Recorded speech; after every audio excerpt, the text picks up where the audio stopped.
Y'all know what it is. Jay Williams, Let's Live Life, and we're back. Prison jobs. Old convicts.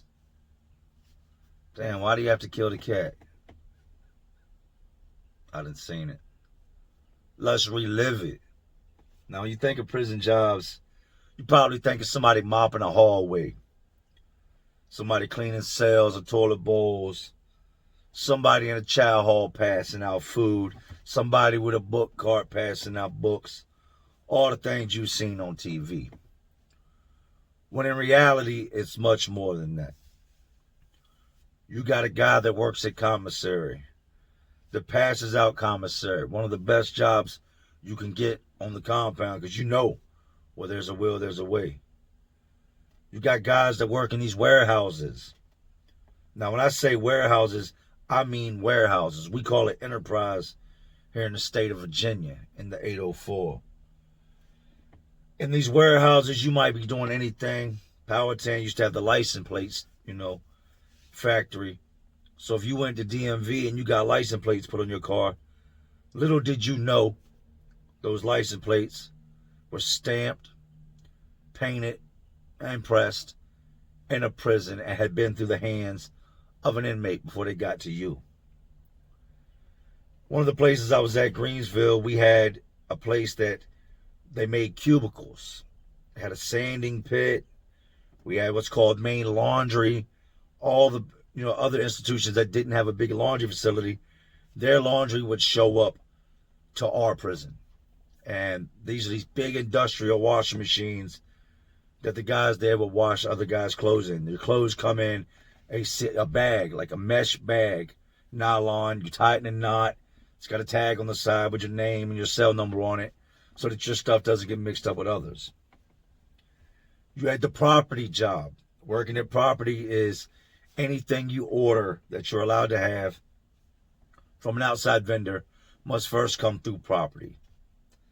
If you get shipped, you go over, they label, categorize, make note of everything you have, box it up, and it gets shipped out through property.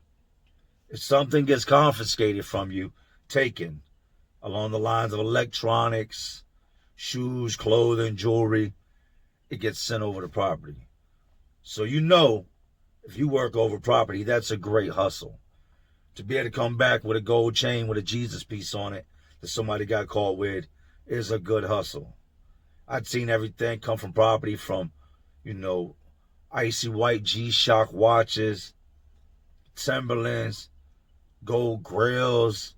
Why you would want somebody else's gold grill that don't even fit your teeth, I'll never understand, but I've seen them be sold. TVs that get confiscated, the guy that works over property, and the guards know this, they've caught it, so don't think it's snitching. The guy over at property, this TV will come in, he'll scrape the name off the back of it, take the engraving gun, re-engrave somebody else's name on it, sell it to him, fill out the paperwork as if he's the guard, put it in the folder, and you're good to go. You now just bought a TV that's $213 on commissary for a 13-inch flat screen. You've now paid this guy $50 and you got paperwork with it. Now, I was just telling you about these warehouses. And with these warehouses, it's crazy because they deal with outside companies, big companies. Some places make furniture, And what happens is these outside companies are paying them a certain price for the labor, a certain price for the product. And then they turn around, the prison turns around and pays the inmates. That's a high, we call it, that's a high paying job. You're making 85 cents an hour. Dudes be like, damn, you eating good, homeboy. You got all the money. You're making 85 cents an hour, and that's what cons consider to be making good money while you're locked up. The one job most people don't think about is the trash job. All this trash that gets collected on the daily has got to be, at Greensville, thousands of pounds. Now, we don't have a dump there. That trash has to leave. We have two guys that sit on a loading dock all day long and compact trash. They compact it into a bale, strap a strap around it, comes out the machine, the forklift picks it up, stacks it, and every now and then a tractor trailer will come and they'll load it up. And there's a guard that gets on the forklift and loads the tractor trailer. They're not about to let no inmate get on no forklift where I was at, because he's damn sure going to try to run it through the fence or lift the fence up or, do something with this piece of machinery. They're not going to allow nobody to get on that.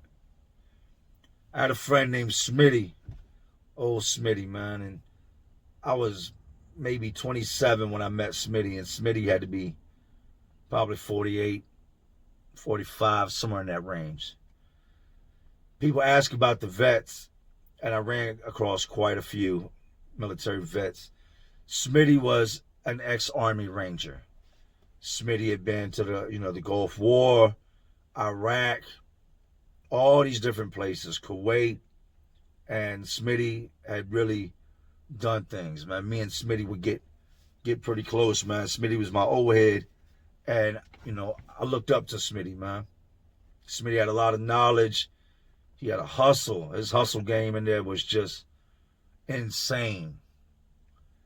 Well, Smitty sat out on the dock all day and compacted trash. Wait for stuff to come out there, compact it. He had an old dude that sat with him named Junior. Junior's, I don't know much about Junior, but Junior's one of those lifers that in meeting Junior, you don't have to ask about his charges. You know he's a killer. He's got that killer aura about him. He's got that, the way he carries himself, he's been down a very, very long time. Without asking, he's not going home. Junior's a lifer. And like I said, didn't know much about him, just knew his name was Junior. I would chop it up with Smitty all the time, man. I go to Smitty's cell. Smitty was the hustle man. With him having the dock job, if tobacco was confiscated, anything like that, it would make its way out to property. And then from property, it would go in bags, and it would go to the trash compactor. Smitty would go through the bags. There was days Smitty would bring me a latex glove full of loose tobacco and be like, Jay, just give me $50. These cigarettes, this tobacco is going for prices you wouldn't believe if I started trying to break it down to you. I'm talking, $5 at this point in time for a roll-up. And a roll-up is a hand-rolled cigarette, but it's not as big as a cigarette. It's about, the size of a joint, half the size of a cigarette. So me and Smitty had a good relationship. Now the old dude JR that sat out there with him, he'd always, be sitting there drinking his coffee, whatever, and I'd say what's up to him, he'd just grunt. You know what I mean? What's up, JR? They had a cat, and I don't know how this cat got into prison. It was the only one I'd ever seen there. I don't know if it stowed away on one of the tractor trailers that used to come in and pick the trash up, that used to bring in the laundry, that used to bring in property, bring in food, that had to be cooked inside the prison. I don't know. I don't know if the gate was open one day and a truck came through and maybe the cat ran in. But for whatever reason, this cat ends up out there at the loading docks and the trash compactors where Smitty and JR sit all day. JR loved this cat. This cat ate better than anybody else around there, any cat I've ever met. All he fed this cat was tuna. This cat had a bowl full of tuna at all times. There was no other cat, so it didn't have to fight over its food. If it didn't eat the tuna, it could come back tomorrow and the tuna would still be there. JR was really the only one that could really touch the cat. I would come out on the loading dock and the cat would be sitting in JR's lap, just purring. He'd be petting the cat, petting the kitty. Smitty couldn't touch the cat. The cat wouldn't go near none of the guards. The cat was skittish. If people came around, the cat would take off, but not with JR. JR fed it and fed it and fed it to the point that the cat realized, okay, that's the guy feeding me. He would eventually move the bowl closer and closer to him until the cat got closer and he was able to actually pet the cat, pick the cat up, and they had a love thing. I mean, the cat loved JR. JR loved that little cat. I never seen what happened next coming. I really didn't. JR was like I told you, he's very quiet. I never heard him speak. Never. Maybe he spoke to Smitty. Maybe he, spoke with Smitty and to the guards or they asked him a question, but he never spoke to me. I never seen him talk to anybody else. He was kind of sluggish. He would come in after work at the end of the day and just kind of make his way across the pod to his cell. Well, one night, the cat is out there and they've got these pallets stacked up where when stuff comes in, they take all the pallets and they push them up against the wall out there beside this big building. And once they get enough, a tractor trailer comes in, they take the forklift, they pick the pallets up, they load the pallets onto the back of the tractor trailer. This cat has gotten behind the pallets, and I guess it's keeping the wind off of him. And the cat's laid down asleep. Truck shows up. Guard gets on the forklift. If you know anything about forklifts, then you understand what I'm about to say. He gets on the forklift, he drops his forks, runs up into the pallets, and when he does, he pushes the pallets against the wall and crushes the cat. Lifts the pallets up, backs up, loads the pallets up. He sees the cat laying there. The cat is now dead. Cat's crushed, smashed against the wall, completely dead. Doesn't mess with the cat, doesn't clean it up, continues getting the pallets like nothing happened, loading them on the back of the truck. JR would come out there the next morning, and by now, there's bales of like trash and stuff sitting there, some more pallets, and he feeds the cat. He goes and puts, the tuna that he buys with his money off commissary in the cat's bowl, makes a little noise to call the cat. The cat don't come. Looking around everywhere. We come out there, we go past where they're at with the maintenance cart, and we go over to S1 and do some work in another part of the prison. And we come back, and Smitty's like, man, you ain't seen that cat running around.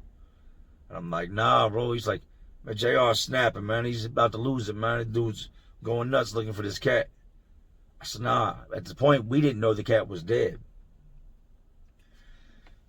JR makes his way over the property and asked him, he said, man, y'all ain't seen the cat around here? And that's when the property officer tells him, oh, the cat's dead. What? He's like, yeah, man, the cat got smushed last night by the pallets when they were loading the truck. And he already knows who drives the forklift. It's one officer that works that shift that drives the forklift. It's always the same officer. You got to be forklift certified. You got to have a couple different things to be able to drive the forklift inside the prison. JR went from being quiet and already sluggish and just weird to just unpredictable. You could see that everything wasn't clicking in his head, but his gears were running 1,000,000 miles an hour. Well, the way they do the shifts is 3 days on, 2 days off, 3 days on, then it might be 3 days off, 2 days on. That's how the officers rotate. This officer, his shift is ended. He doesn't come back for like another 2-3 days. I hear him call the code, and the code, when they do this when they call code, for lockdown, everybody locked down. I don't care where you're at. I don't care if you're, walking what we call the boulevard, which goes building to building. You're in the chow hall, whatever. When they call for lockdown like this, you immediately head back to your building, to your pod, go in your cell, shut the door, and you stay there. This guard came back to work, was walking across the open space inside the fence that's concrete, headed over the property where he works at, and JR jumped up and took off after him. This is a heavy-set, older black man. Took off after this man with a knife. Swinging, stabbing. The only problem is JR's old and out of shape, and he can't catch him. The officers inside property, they got to unlock the door to let you in. They're not opening the door because they don't want this shit to spill over inside of there. So the officer is pretty much on his own. He's out there running around on this big concrete slab with this older black man chasing him, trying to stab him with a knife. We all locked down. They deploy, the squad on them, the men in black, the goon squad, the guerrillas.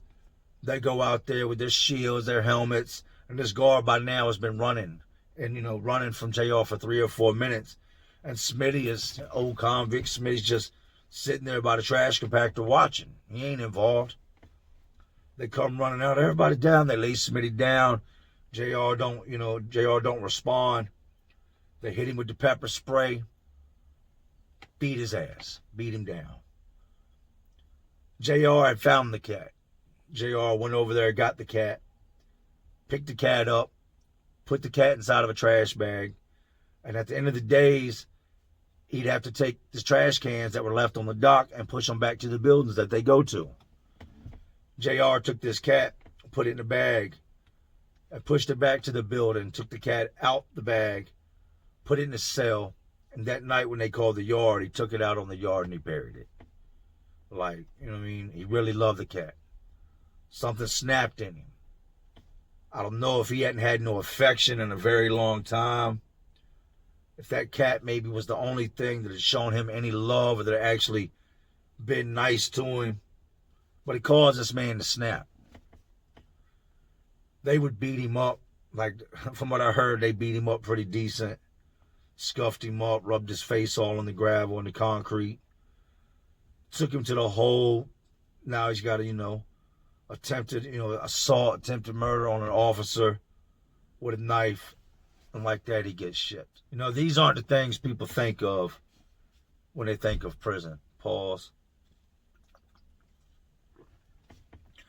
Think of what you see in the movies. A lot of these things that happen are things that you would never imagine. Things you would have to live through it to actually see. To think that when I was younger, this would all lead up to a day where I would be somewhere where an old man with a life sentence would be chasing a guard with a shank behind a dead cat. I never thought that type of things would, apply to my life or that those type of things existed in the world. Yeah, crazy times, man. This all comes from working a job, being incarcerated, and finding a friend in an animal. Crazy, crazy world, man. So yeah, that's what it is. JR tried to kill the guard behind the cat. Cat died. Cat's little bones right Greensville buried on the rec yard. And as for JR, last I heard, he got shipped to a Supermax. I'm sure he's worked his way down since then because it took a lot to set this man off. He wasn't one of those guys that started trouble or was out to hurt anybody. But what happened with that cat really hurt him. He was ready to kill behind it. But like I've already told y'all, man, these detention centers, these prisons, these jails, facilities, they're just crazier worlds inside of this already crazy world we live in. Y'all know what I'm doing. I'm just trying to keep y'all entertained. Are you not entertained? And as always, this is Jay Williams. Let's live life. To all my real ones, and there are some real ones watching, because y'all still watching me. Y'all know how we do. Salute.